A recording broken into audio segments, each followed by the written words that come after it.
Tarde. Hoje estamos aqui para refletir a respeito da mensagem de Deus ao profeta Ezequiel, que está expresso lá no livro de Ezequiel, capítulo 15. Vamos entender então como que Deus age em relação à idolatria, em relação aos falsos profetas, em relação a quando o povo virou as costas, o povo de Israel virou as costas a Yahvé, ao Senhor. Então, Deus, ele se manifesta de uma maneira que deixa bem claro o seu amor, mas também a sua justiça.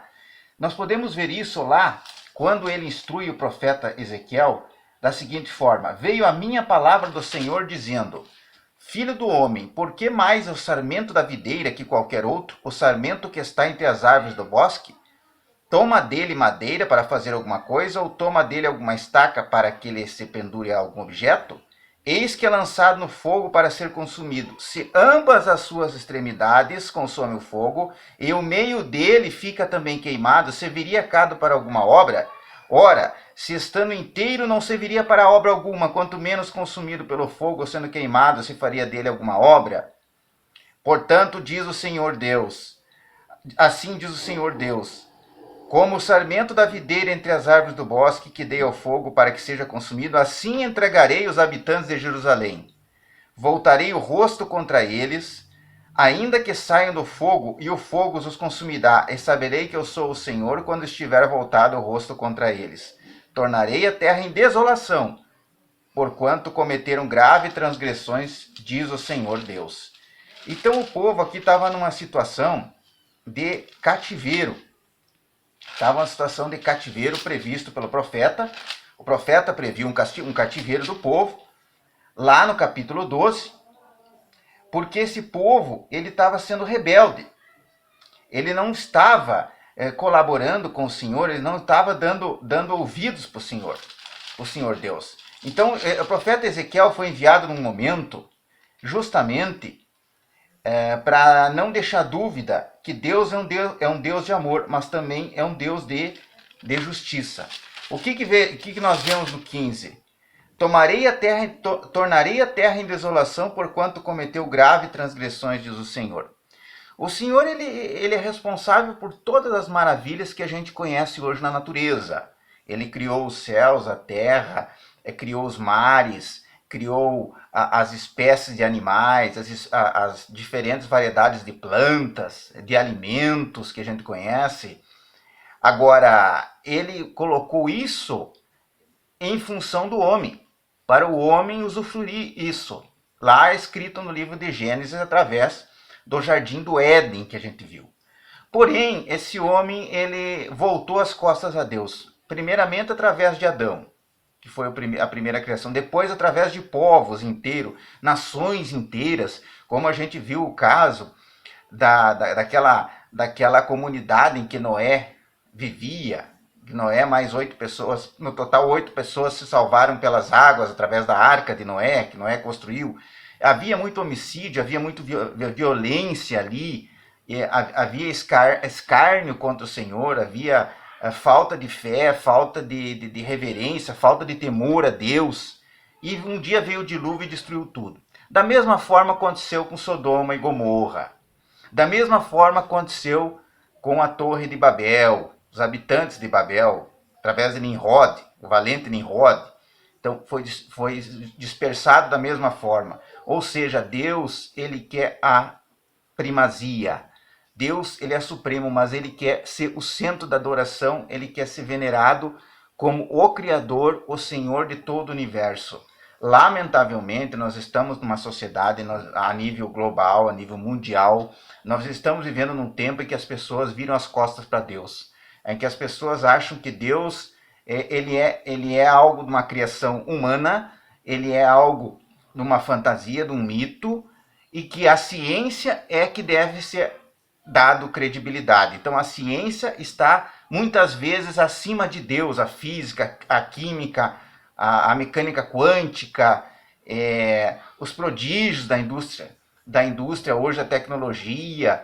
Então isso é idolatrado, isso é venerado, isso é colocado a confiança, o homem coloca confiança em cientistas, coloca confiança em profissionais que desenvolvem tecnologias e facilitam a vida humana, muitas vezes prolongam a vida humana, o envelhecimento, a qualidade de vida, e acham que Deus é um mito. Deus, ele não existe, ele é produto da criação da mente humana. E isso vem a colaborar para que o Senhor venha impor aos povos, às nações, a sua supremacia, a sua soberania. Porque ele é onisciente, ele é onipresente, ele pode estar em todos os lugares. Então ele quer justamente que as pessoas tenham temor, reverência e tremor diante do Senhor. Nós temos que glorificar ele e reconhecer que é ele o autor de todas as coisas, através de Cristo. Ele remiu a humanidade através de Cristo. Dar os devidos créditos, a devida atenção, a devida valoração a quem realmente merece, que é o Criador do universo. Pois bem, o povo aqui, na época do profeta Ezequiel, não era diferente dos outros profetas, né? Então, eles não confiavam em Deus, eles passaram a admitir os deuses pagãos das nações estrangeiras que eles conviviam, os cananeus, heteus, amorreus, jebuseus, enfim, das nações pagãs que não eram o povo escolhido de Deus. Eles começaram a se integrar com essas nações, eles começaram a praticar o culto, a adoração aos deuses dessas nações, e isso deixou muito irado Javé.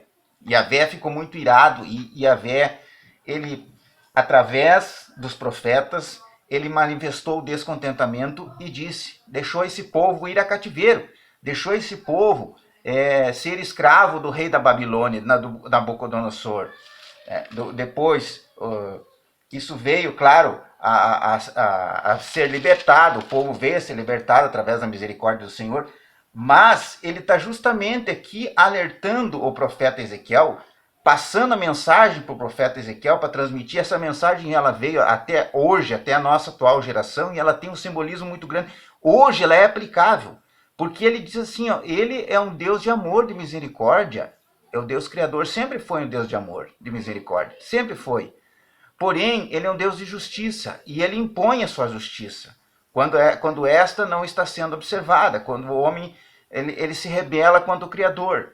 Então ele está dizendo aqui, justamente para o profeta Ezequiel, depois de falar da idolatria, depois de falar da existência de falsos profetas, do cativeiro que esse povo ia enfrentar, ou estava enfrentando, do cativeiro babilônio, do sofrimento, do juízo que eles iam sofrer, esse chefe do povo, né?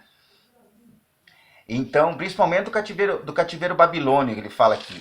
Por que eles iam passar isso? Porque eles renegaram o Senhor para adorar Deus de pedra, Deus de pau, Deus de árvores, para adorar deuses pagãos, ídolos pagãos. Eles renegaram o Deus que libertou do Egito, do cativeiro egípcio, que ficaram em torno de 430 anos escravos no Egito, e Deus libertou, Deus deu uma terra para eles, e eles renegaram, estavam renegando ao Senhor. Então no 15 ele fala ali, verso 7, voltarei o rosto contra eles, diz o Senhor, ainda que saiam do fogo, e o fogo os consumirá. E sabereis que eu sou o Senhor, ele é o Deus que quer ser adorado, ele quer ser primazia.